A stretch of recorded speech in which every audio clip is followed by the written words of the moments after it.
you doing right now, Liz? Good morning. Good morning. I'm doing so well. Thanks for having me, Mike. I'm so excited. The pleasure is all mine. It feels like so much has happened, yet nothing has changed between when we were talking to you a year ago in Fiji. Between now, I'm obviously we have so much to get into. I gotta Yeah. start with where things ended because there were so many votes up in the air at that final tribal council. Talk to me a bit about, was there one specific thing, one specific mood that made you personally decide to vote for Charlie? Yeah, so I actually went into tribal going to vote for Ben because Mm. Ben, if he was the only one to say like, "Oh, wait, Liz is actually playing the game. Maybe she's this, that, and the other." And so I thought, "Oh, snap, Ben has a really firm grasp on the game because everyone else has been kind of to me, and so I can't wait to hear what he has to say." And I only changed my vote to Charlie when Charlie was talking about the final 7 vote. Kenzie and I that morning had made a pact with Venus to go to the final 3 together. And I believe Kenzie and I really believed that. We were like, "Yes." We're like, "There's no way the boys are not gonna vote Q. This is gonna be so epic. Everyone's so dumb." I mean, at least that's how I was. I'm not afraid to admit that. And then Charlie would not budge. And in his final tribal speech, he was talking about how he wouldn't budge because he knew he needed Q and Maria for 6 and 5, so he could Hmm. guarantee final four. And even if he had to go to fire, he was willing to take that chance to have those two shields. And I thought, damn, my darling Liz, you just got played. And I had to vote for him for that reason.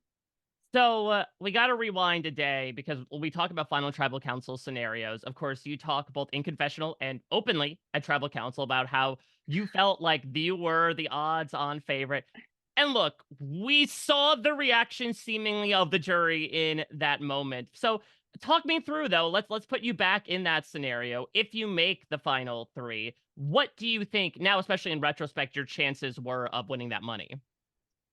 Yeah, of course the jury was rolling their eyes at me. I had played such a good game of being an absolute moron. But I'm actually not. I actually have a master's degree in leadership with an expertise in servant leadership. I know how to get behind people and drive them to do things. And I wanted to share that with them, but I never got the chance. And that's why I was like, damn it. Now they just think I'm a clown. This really sucks. And so hopefully that makes more sense. But during Final Tribal, if I was there, I was going to tell them, spoiler alert, I'm not actually a millionaire. I've just been telling you that because there's no way you would not believe me. Who would go on Survivor bragging about their money? Well, hey, it disarmed you enough to keep me. And if you notice, I was the only person in Final Four who never got their name written down. Wasn't even a thought until the very end when the 3 that made it to the finals were like, "Wait, Liz is actually wicked smart. We've been getting to know her." And so I think it's a testament to what could have happened that, Charlie, Ben, and Kenzie all said, "Yes, Liz, you've got to go to fire." And I know Charlie in Final Tribal said, "Oh, I would have taken Liz." But if you go back and watch the final fire making, Charlie is encouraging, if not coaching Kenzie on how to make the fire. And that's very obvious because I tell Charlie to STFU, don't I? Yep. Oh And yeah. so I think that Charlie was just saying that because he understood that the jury didn't take me seriously. And so he wanted to play into that he knew what was up. And so I think I could have swayed some people for sure. So something that led you to succumbing to the fire making is, everything that was happening with your wrist. And it leads to me wanting to talk about like a lot of the ailments that you had. I mean, you and I spoke in the preseason about your allergies. I think, very fun statement in hindsight about how you were ready to watch everyone crumble under the hunger. But can you describe to me like just your physical experience out there? Was there even more that we didn't get to see as to just how much the game was taking a toll on your body and everything that was happening there? Yeah, what I want to say first and foremost is I believe that Ben suffered the most physically because Mm. of his emotional state. He was really unwell. So I just want to give him props for outlasting us all in that manner. And honestly, him, and I say it with love, Ben, him suffering so much helped keep me in perspective that everything is actually fine, Liz.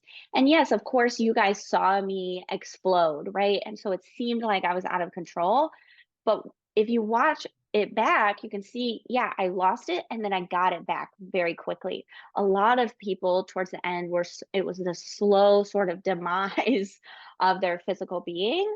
And so I think, yeah, my wrists were hurting all the time. I actually sprained my knee before going on the show. So I was trying to hide that, and so but I think the mental part and what if you watch it back, you can see me. I'm always saying, "Yeah, but that's the game. But I'm still in it. But I ain't going down like no punk." That was my first confessional, right? I'm not gonna go down because of the allergies. Yeah, I definitely fell down, but I got back up every time. Yeah, so obviously we gotta talk about the Applebee's based, monologue heard around Mm. the world. So talk to me about that because it's clear that a lot of it was built up from, like, this resentment towards Q about what happened during the Tevin vote. So talk to me about how this all ended up coming out, and did this affect the way that people looked at you afterwards? Or to your point, did they sort of get over it kind of as quickly as you did of like, "You had your moment, you're good, let's move on with the game?" Yeah, I think it actually garnered me some respect. Maybe Mm. not with everyone, but especially with the Final Four. I think with Venus, and maybe even a little of Tiff because she blew up on Q too. They just didn't really show it because the explicit language. And so people said, you know what, Liz, I've been wanting to do that to Q for days. I've been suppressing my anger around him and you just let her rip. And isn't that remarkable in a game for $1 million that you're not afraid to express yourself? And I think because I was willing to talk about it and say, oh my gosh, yeah, I've never done that before, I think g- goes to, help me gain some respect, but also shows just how good of a social game I was playing that people, despite me losing it, were like, oh, yeah, we're gonna hear Liz out, and that actually makes sense. So I think So it actually solidified a lot of relationships with me. and does that include with Applebee's as well? Have you gotten some gift cards, some DMs from any brands since this aired? Listen, they said they were sending me a package today. Fingers crossed. I would love Applebee's, if you're watching, I would love to do a commercial for the premiere of 40 Several. I think that would be super epic. Don't miss out on the opportunity. Let's make some money magic, baby. You are a hustler for a reason, Liz. Even making way in these interviews to do this stuff. I mean, speaking of that, I do want to talk about this moment in the game where honestly I think a lot of people's opinions, probably including in the game, shifted on you, which is this Tevin vote. From what we had been told, you had been working closely with him and Hunter, and you were one of these first people to turn on their number one allies and say, "Nope, I'm getting rid of them right then, right there." Talk to me through that methodology, and how do you look back on the decision given the way the rest of the game went?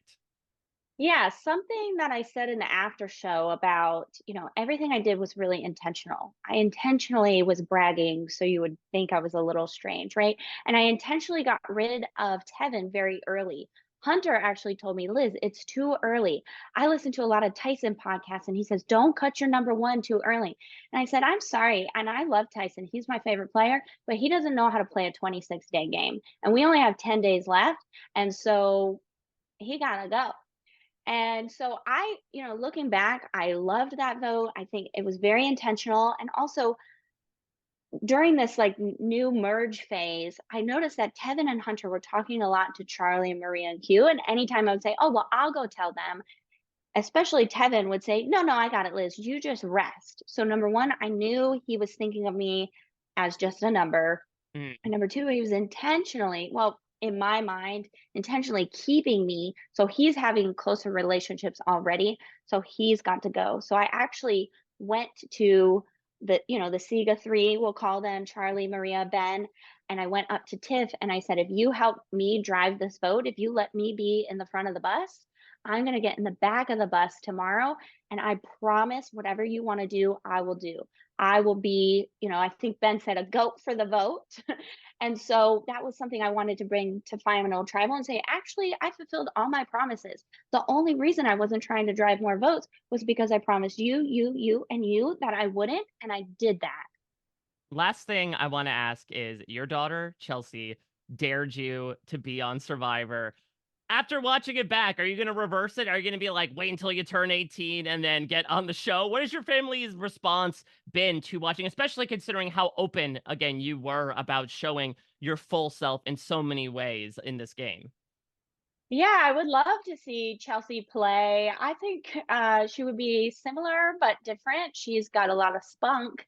She's really friendly, and she's very similar to Kenzie in that people are just very attracted to her. She Mm. just draws people in and they just love her. I very often hear, I don't like kids, but I love Chelsea. If you come and visit, can you bring Chelsea? And so I think she would do well. I would love for her to apply one day, if and when. And I think the reception my family has given me is great. They know me, as this very eccentric, do whatever, say whatever, make no apologies, clean up no messes. I'm like the guy, cool guys don't look at explosions. I think that's how my family thinks of me. And so they've been super proud of me. It's been really, really awesome to, see all the support. Well, I think what's so unique about you, Liz, in so many ways is like even looking at something like the Q relationship, watching like that secret scene for an example, where you were like able to move on from again that very emotionally heightened moment to be like, well, it's a game, let's move forward. I think speaks to again this very unique way that you had of approaching everything, which was like, I'm gonna show my full self, but then I'm also gonna keep my head in the game at the same time, which I would imagine is also tough given everything that was going on with you physically. So I'm super happy we got to see that because I thought it was so emblematic of again this game you got to play where it was head, heart, it was the whole package. Thank you so much. Yeah, I'm really proud of myself too. I knew going in, Liz, you cannot not be yourself. That's been, your blessing and your curse your whole life. But what if I could just be a slightly exaggerated version of myself to kind of, pocket sand people at the end? Well, I wish you and Chelsea and your loved ones nothing but the best. Always great talking with you, Liz, and cannot wait to see what happens next with you. Thank you so much. Of course, you have a good one. Bye.